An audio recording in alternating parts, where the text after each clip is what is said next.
Hey everyone, sorry if I'm a little hard to hear, but I'm trying not to talk too loud because Alex is sleeping in the next room. I have a pretty busy day planned out for tomorrow, so I thought I would try to squeeze in this vlog before I go to bed. And as you can hear, my voice is kind of cutting in and out as I'm trying to talk quiet, so I'm sorry about that. I'm just going to give some quick updates on what's been going on since my last vlog, which was like almost a month ago. So, like I said, I saw my endocrinologist, and he did call in a new dose of medication for me.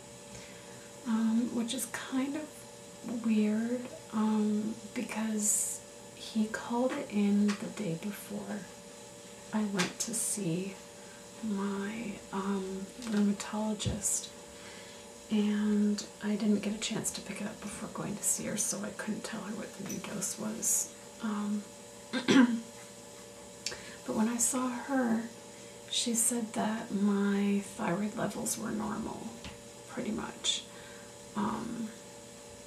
So I don't really understand why he lowered the dose even more. I really don't know.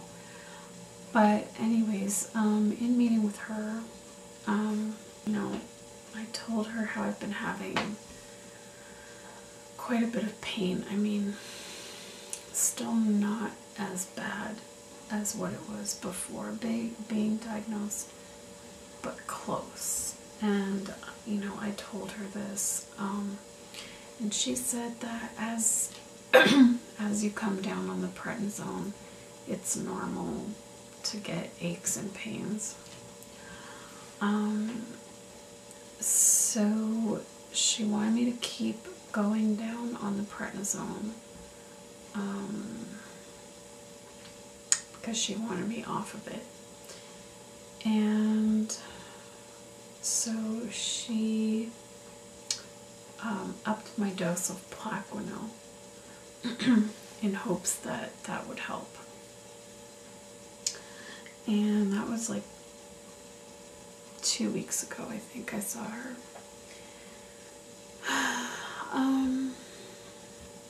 And so that's what happened with that. And I guess she asked me to remind her why we had gone down on the dose of Plaquenil, because originally she started me at the dose that she's now put me back to. And I told her I was getting a lot of headaches.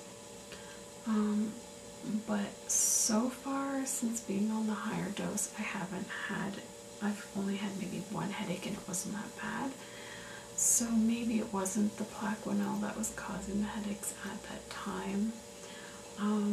Because we have now had the incandescent light bulbs for a few months, and at first I didn't notice a difference right away, but I've noticed a really big difference now.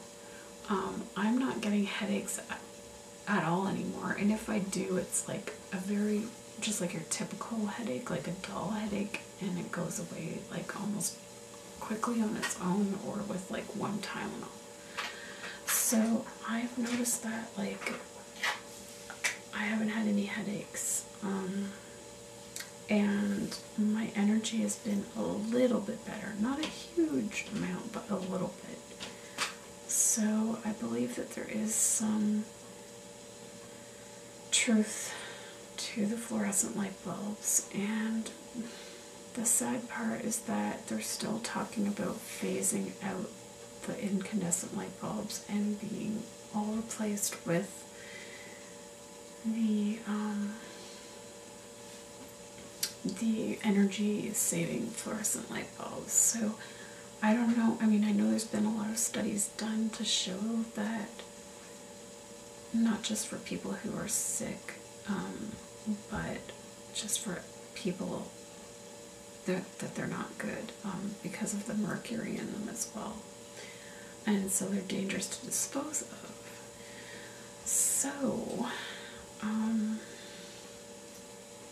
I don't know what we can do, but maybe write the government, I don't know, to tell them to, you know, for our health, to not get rid of the regular light bulbs, because I've really noticed a difference, especially with the headaches.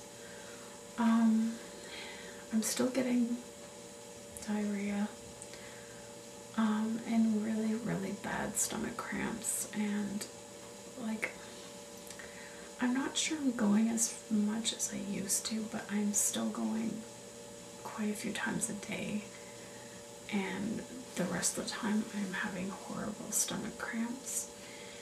So because my thyroid is normal, it's obviously not the cause.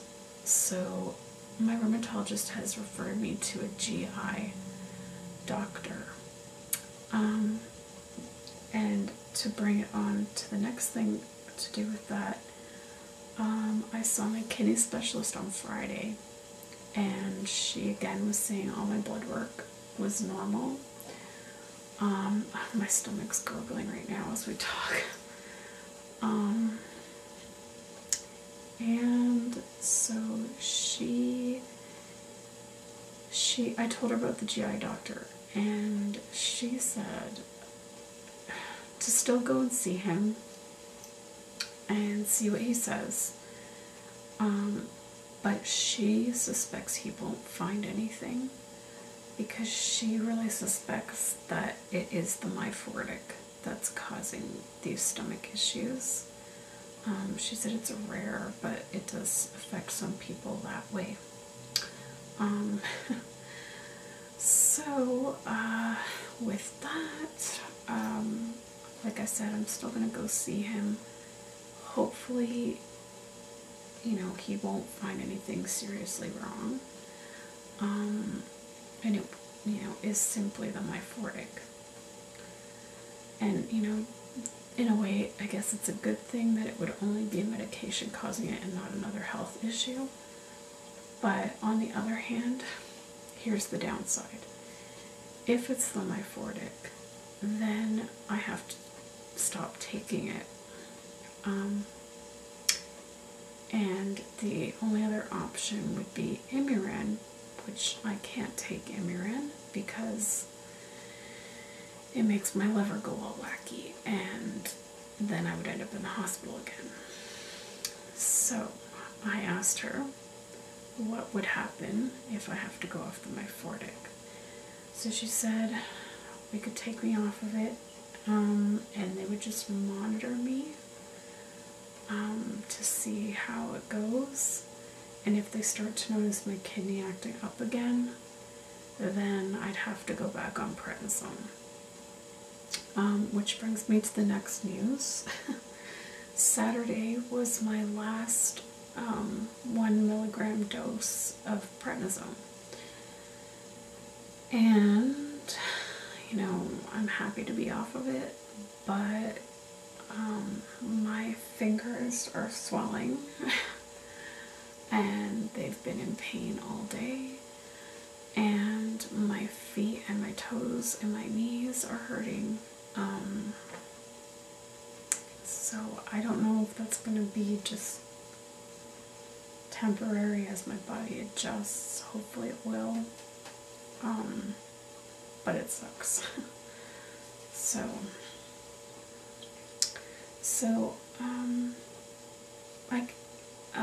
That I was gonna say that's it on the health front, but that isn't it. I also noticed Thursday night, all day Thursday, it felt like there was something floating in my eye, and it was really bothering me, and I could not find anything. So when I came home, I looked in the mirror, and there was a clear bump on the white of my eyeball, which kind of freaked me out.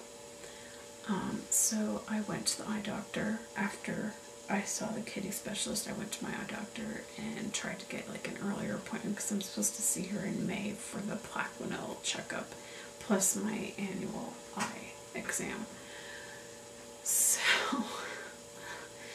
she managed to take me in right away, thankfully, and she looked at it, and I have a cyst on my eyeball. Now apparently this isn't serious, thankfully, and it should go away on its own, but she did notice that my eyes are extremely dry, and so she recommended a different lubricating eye drop than the one I was using, and I'm supposed to put it in 4 times a day, and she said that that should help get rid of the cyst, which I think it is, because I'm not feeling it as much now, because I used to feel it a lot when I would blink, and I'm not feeling it so much now, so thankfully that is almost gone. So that is it now on the health front. On a fun, exciting thing, I started about, I'm trying to think now, 2 weeks ago, I finally got back to doing some exercise on the Wii Fit. The first few days it went really well, and I was actually finding it was helping my pain for, because I was moving a lot. And then I started to get really bad pain, and I figured I didn't want to push myself too much, so I took a break for a few days, and then I did it again, like I think all last week. I didn't do it Saturday. I did do it yesterday, and I didn't do it today, but I've been pretty close to doing it every day, and I do it for about 30 minutes, and like my husband was saying that, like, it's not known to be a really good source of weight loss, but we're not supposed to do, like as lupus patients, we're not supposed to overdo the exercise. Like, exercise is good, but you have to have a certain balance. You have to do low impact exercises, and I find that these generally are, and I can choose, depending on how I feel that day, which type of exercises I want to do. I mean, there's yoga, there's strength training, and there's aerobics, and there's balance games, which my balance has been crappy ever since being on prednisone, so it's good in that sense, and it gets me moving. And then not the last lupus support group, but the one before that I went to, they gave us these sheets that have exercises on it that are good for us to do. So, like, I guess to change it up, maybe one day I'll give those a try instead of Wii Fit. I've also been doing my weights 3 times a week to try and help with the breathing muscles, and I have noticed I haven't been as short of breath lately, which is good.